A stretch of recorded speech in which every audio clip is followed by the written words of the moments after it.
If you were reselling in the early 2000s, you know that it was a whole different world.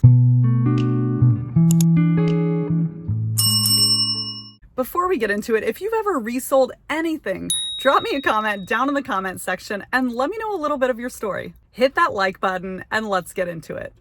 How you guys doing? My name is Angela and I've been a stay-at-home mom and a homeschool mom basically my entire adult life, and now I'm here on YouTube. So today I want to touch on reselling, how it all started for me. I'm going to take you down memory lane. I'm going to tell you what I learned, what I didn't learn, mistakes I made along the way, successes I had, and what it was really like to be reselling in the early 2000s when I was just getting started. Before we go any further, something's really bothering me, guys. Okay, I usually am like, whatever, but this is bothering me. I had a scratch on my cornea. I'm taking drops for it. I'm feeling a little self-conscious about it. So please ignore it. It's driving me crazy. Anyway, when I was just starting out in the reselling world, it was the early 2000s. So I had a brand new baby. That baby is now in his 20s. Time flies. And I mean, times were tight. We were tight on money. We were a new family, young family. At the time, my husband was still working at Best Buy. He hadn't even got started in his IT career. He was just putting his IT skills to use. But he was working so that I could be a stay-at-home mom, which I really wanted to do. So money was tight, and I was trying to figure out a way to make ends meet. Any guys know what that's like? And I don't remember how he found out about it. Maybe through somebody he knew, I don't know. But my brother had started, this is my younger brother, had started to sell men's clothes. I think it was just men's clothes on eBay. And I was like, what the heck is this? What's this about? I remember thinking, well, I could do this, I could totally do this. So I was going to thrift stores. I just remember a couple of thrift stores. I was looking for clothes that were going to sell. And it wasn't like now where you were looking for like Y2K clothes. It was Y2K-ish time. It was the early 2000s. So I remember buying American Eagle and Hollister and things like that. And at the time, those clothes were really cheap. And I was just putting them on eBay and flipping them, and people were buying them because they could get them a little bit cheaper through me than they could in the stores. And reselling hadn't blown up yet, so it wasn't like everybody and their grandma was doing this. I mean, it hadn't blown up yet, so it was a perfect time to start. I did that. I started with just a few things. It brought in very small profits, but at the time, since money was tight, it felt like a good chunk of money that I was bringing in. It was a good time. That's what I did. I was taking my little baby with me sometimes to the thrift store. Sometimes I would meet my sister, my brother there, sometimes not, and finding some little items here and there and putting them on eBay. And at the time, there were no smartphones. It was digital camera, and then plugging that into my computer and uploading the photos that way. There was no background remover. There was nothing like that. Nothing. Very primitive. And that's the way I started. It was just a few things. It was kind of just starting out. I didn't even know what I was doing. I didn't even know what I liked and didn't like to resell. I was just trying to make a few extra bucks. Okay, and here's some complete transparency. It's time to be humble. Total transparency, I definitely made some mistakes along the way.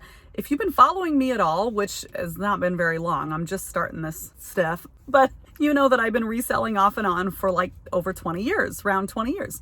And in that amount of time, you can't say you never made a mistake. If you're saying you never made mistakes, you're not being honest with yourself. Everyone makes mistakes, so don't be hard on yourself if you're making mistakes right now. So one of my main mistakes was underpricing items. I was pricing them lower than they should have been, and because I was thinking I'll get a fast sale. Well, again, since we were so tight on money at the time, my mind told me, well, you'll get a fast sale. So I was like way underpricing items, not just a little bit, like way underpricing. Then the pendulum swung the other way, and I was big time overpricing items. So then they were sitting there too long. Somehow along the way, I found my middle ground and figured out how to do things, but that was a problem for me, and I was hooked on underpricing and then overpricing. Another mistake that I made was buying things that didn't sell. This is something sometimes I still struggle with, and I think a lot of resellers struggle with. You buy things that you think are going to sell. No, not even always that you think are going to sell. Things that you're drawn to, that your mind is just like, ooh, this is good, doesn't mean it's going to sell. I still struggle with that sometimes. A lot of people struggle with that. It's completely normal, but I was doing that a lot. I was buying things that I was drawn to, but I was drawn to personally. They weren't going to sell. But my biggest mistake was I was not doing a good job being organized. This hurt me the most in my reselling journey. I had my platforms even taken away from me after a while because I wasn't keeping track of inventory. I wasn't being organized in how soon I was shipping. I wasn't being organized in keeping on top of communication with buyers. I was disorganized across the board. I was listing items, being in over my head, and being irresponsible. Frankly, I think that's a problem that a lot of resellers are making. It's okay if that's, everybody's been there, but it's time to make a turnaround, because I did that and it destroyed my reselling business. And that's what got it started with being off and on for a while. Was I was like, I don't think I can do this. I'm in over my head. It felt like so much that I was not being organized, and I was losing sales, losing customers, losing my ability to even post on platforms. It was a struggle, and I was not being organized. I was not being disciplined. Biggest downfall over the years, 100%. But of course, with all of that, with all of that came the plus side of things. So I was selling items. I was making money. Over the years, I started to expand what I was selling. I started to research more things, learn more things. There was the thrill of a sale. So with every down, there is an upside, and you've got to take them both and look for more of the upsides and do more of those things, especially growing your business and learning more. You can never stop learning. Never, ever. I tell people right now that I know in the reselling community, I learned so much from you. It could be somebody that's brand new. I could still learn from them. You never stop learning, because things are always going to be changing. That's the way it goes. So with those downsides, of course, came the upsides. And one of the biggest upsides, I think, it's a positive, was always learning. It doesn't even feel like a job, because it feels exciting to learn something new about what people are looking for, what's selling, what's out there, how the value has changed over time. There are so many things. You can never stop learning. And that's what it's been like over the years. There's some roller coaster moments where things would go really wrong and then they'd be good again. And then I would stop for a while and then I would get started again. And it's interesting to see how things have evolved over time from the early 2000s to now. I started out selling clothes, one specific item. Then when things went wonky with that, like I said, I was struggling, getting overwhelmed with the platforms, getting overwhelmed with my business. Then I was buying things, crafting things to resell. I was buying old furniture, upcycling that furniture. That was really fun, making things beautiful again and reselling those things. I've had so many different ways that I've resold, but every one of those has been really interesting to me, just an interesting journey. Again, with the learning, you can learn from every season that you're in. So if you're in a season right now where you are struggling, you're going to learn from that. You should learn from that. Make sure you learn from that. And again, it's like doing this over 20 years. It's like I've seen things come back around that were selling 20 years ago. Like I said, the Y2K clothes, now they're coming back around as vintage.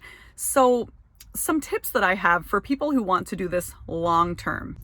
My number one tip when you're just starting out is to be curious. Maybe you're not just starting out. You've been trying this for a while, but you're just like, I'm struggling. We've all been there. Be curious and never stop being curious. And by that, I mean, when you find an item that you don't know anything about, pick it up, look it up, run some comparisons on eBay and see what they're selling for. See what they are. I've picked things up that I don't even know what they are, but I'm curious about them, so I do my research.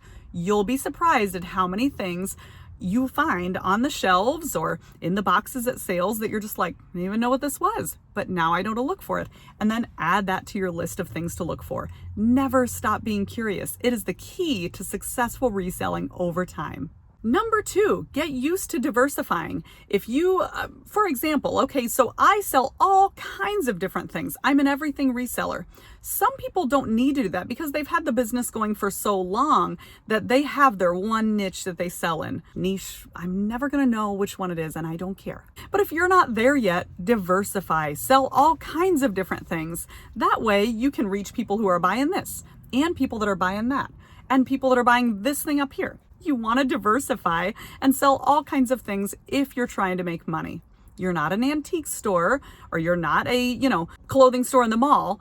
You're a newer, maybe you're not newer, but you're an eBay reseller. You're a reseller. You just want to get stuff out there to make money. I suggest diversifying. Number 3, get organized. If you don't treat it like a business, it's not going to feel like a business, and you're not going to see money like you would if you were running a business. You need to set a plan, make a mental plan, write it down if you need to for what you're going to do that day. Today, I'm going to get up. I'm going to ship. I'm going to relist 5 items, like I delete and sell similar.